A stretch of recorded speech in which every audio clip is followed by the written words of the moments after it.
What's going on, guys? JSGC here, and we are here for another Manchester City video. Today we're going to be doing our match reaction and analysis to the Sheffield Wednesday game away from home in the FA Cup, and of course a reaction to the FA Cup draw. Before we crack on with this video though, make sure, like always, if you are enjoying the content, then make sure you help support my channel by subscribing, pressing that red button, pressing the bell and putting your push notifications on. You can also check out my social media links, which you can find in the description below and popping up on screen too. If you want to go and follow me on Twitter and Instagram, my email also in the description below too. If you want to hit me up for any sponsorships for any videos or any general business inquiries, leave a thumbs up if you enjoyed this video, and also let me know your thoughts in the comments below. So it's just going to be a nice brief video, this one. I do apologise that it's come later than what I normally do put out my videos, but I've just been really busy. We can see them in the different background and stuff, so I've got a lot of things going on at this moment in time. That means I'm really busy, so I'm just trying to put out videos when possible. So yeah, I do apologise for that. So let's crack on with this video. Big talking point, Phil Foden on the bench. Apparently he's going to be starting versus Manchester United away, so that's a nice big bonus for him,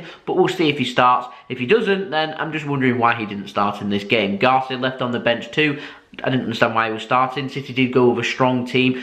Bravo in goal, Cancelo, Mendy, Otamendi, along with Stones at the back. We also saw Rodri starting defensive midfield. The two Silvers, David Silva, Bernardo Silva starting in the middle, with Jesus, Aguero and Riyad Mahrez occupying the attacking roles for Manchester City in this game. And I felt like it was a bit crazy that we'd gone with such a strong squad going into this game. Obviously, we're taking the cup competition seriously, and we're always going to do that under Pep Guardiola, which is something I am a huge fan of. It's just with Real Madrid coming up very soon, I thought that City had gone with giving a couple more players more of an opportunity. And while City aren't in the Premier League, I was hoping we'd be giving more players more regular opportunities. The Phil Fodens and the David Silva and the David Silvers. David Silva, he's been here a long time at Manchester City, but Eric Garcia as well. I was hoping to see these players be given more of an opportunity. And yeah, David Silva, speaking of him, well, I presume we've seen more of David Silva in the Premier League too, as City try and keep their squad nice and fresh for the cup competitions and the Champions League too. So for us to go with a strong team, well, I wasn't sure if I was keen on it or not. Sheffield Wednesday, they went with Forestieri starting up top. It saw Stephen Fletcher on the bench. The big talking point was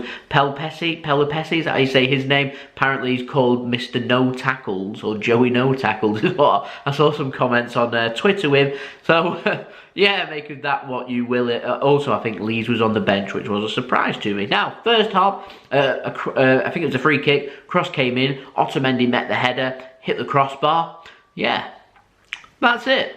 Half-time report. Literally, really boring half. Very flat, very passive from City. I felt like the players didn't look that interested in the game, which was disappointing. City were dominating the play, but in the final third, they were too busy trying to do fancy flicks and tricks instead of doing the good job of having some shots and trying to test Sheffield Wednesday. But whilst it was 0-0, Sheffield Wednesday were always well in the game. The game wasn't going to go back to the Etihad for a replay. It was a knockout game. City could have gone out, and so for us to take it so passive, I was a little bit concerned at half-time. Now, second half, after a couple of shots that City had, Mendy saw a shot well saved and tipped over the bar from the goalkeeper. It was a really good save. We did finally see the deadlock broken on 54 minutes as Sergio Aguero managed to have a shot, which was saved. Keeper parried it right up and it spun right into the back of the net. I'll be honest, it's unlucky from the keeper. I'd expect the keeper to be doing better, but considering he made a world-class save to save Benjamin Mendy's effort to a few minutes later conceding like that, he'll be really disappointed. But with City going 1-0 ahead, I'll take that every day of the week. Now, having a look at the replays of that goal, Aguero looked very dubious for being offside. Now, they put the lines in there and he looked he looked onside, but it looked very, very tight, and I'd like to have seen what VAR would have made of it, but obviously with Sheffield Wednesday not being in the Premier League, VAR was not in operation for this game, so there was no check, so Manchester City led 1-0. Saw a couple of more tame shots really straight at the keeper, trying to make things happen for City. In particular, Riyad Mahrez had a couple of shots, which on another day could have seen him maybe get a goal or two, but all in all, a clean sheet from Manchester City. We looked very defensively, well, not worried, put it that way, and you know, we got the win, which is kind of what we're looking for. So it finished 1-0 to Manchester City. We'll just have a quick look at the stats, because I found one stat really interesting. 20 shots from City, 9 on target, 1 goal, so that's something that we do want to improve on. But the most important, 1 shot from Sheffield Wednesday, no shots on target from that 1 shot that they had.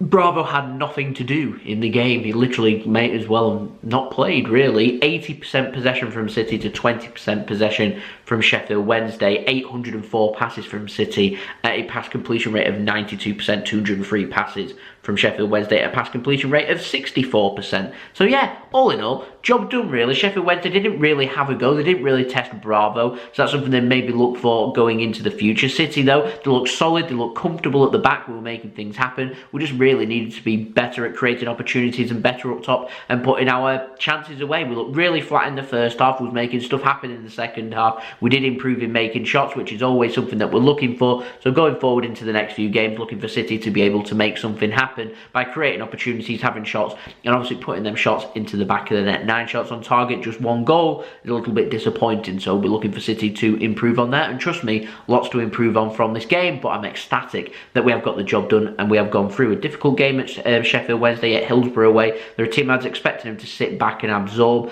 just looking for that one opportunity which ultimately never came, which does surprise me a little bit. My JSGC man of the match though, I'm going to give it to Benjamin Mendy. I thought he had an extremely good game, creating a lot of space out wide for City, being able another outlet, putting in some decent balls, making things happen, and also getting into the central areas and having a shot and nearly scoring his worldie. I thought that he was making stuff happen. He got an assist too. So yeah, Benjamin Mendy, my man of the match, and I thought he had a very good game in my opinion. But job done into the quarter-finals. We're going to face Newcastle away, a tricky, difficult game away from home for the quarter-finals, and obviously more travelling for City to be able to do for our tired legs right before the international break too. But it is what it is. Just need to move on, try and get the win there at Newcastle. If we can get the win there, obviously we move on to Wembley for the semi-finals, and ultimately, hopefully, towards the final and trying to retain our trophy. So yeah, so that's been the video. Hope you enjoyed the video. If you did enjoy this video, leave a thumbs up so I know that you enjoyed this video. Let me know your thoughts in the comments too. Subscribe if you're new around here, press that red button, press the bell and put your push notifications on. You can also find my social media links in description below and pop it up on screen if you want to go and follow me on Twitter and Instagram. You can also find my email in the description below too if you want to hit me up for any sponsorships for any videos